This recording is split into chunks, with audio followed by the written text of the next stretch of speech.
Good morning. आज जो दूसरी दवा है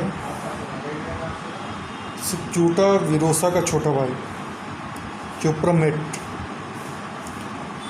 अगर एक शब्द में क्यूप्रमेट को डिफाइन किया जाए तो वो है स्पाज़म।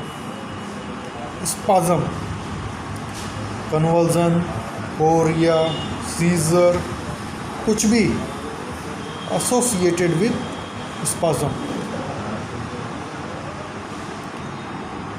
डॉक्टर डनहम ने बोला कैम्फर, कोलैप्स,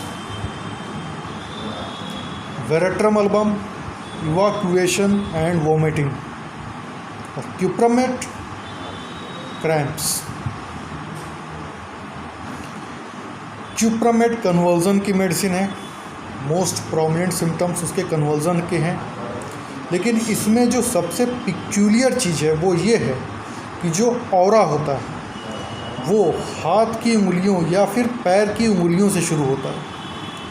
हाथ की उंगलियों में झुंझुनाहट होगी, पैर की उंगलियों में झुंझुनाहट होगी, और वहाँ से फिर वो पूरे शरीर में फैलता है।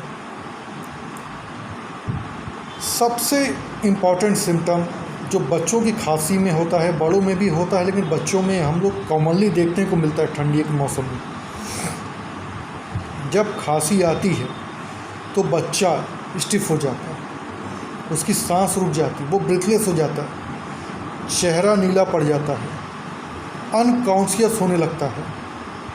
अनकॉन्शियस जब पूरी तरह से कोलैप्स और अनकॉन्शियस होने को रहता है तब उसको एक बिलियस वोमिटिंग होती है, उल्टी हो जाती है, और उल्टी होने के बाद वो धीरे धीरे फिर अपने नॉर्मल पोजीशन में लौट आता है।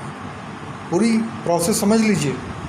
खांसी, stiffness, breathlessness, loss of consciousness followed by bilious vomiting, और उसके बाद फिर वो धीरे धीरे नॉर्मल होना शुरू हो जाता है और कुछ देर बाद ठीक हो जाता है।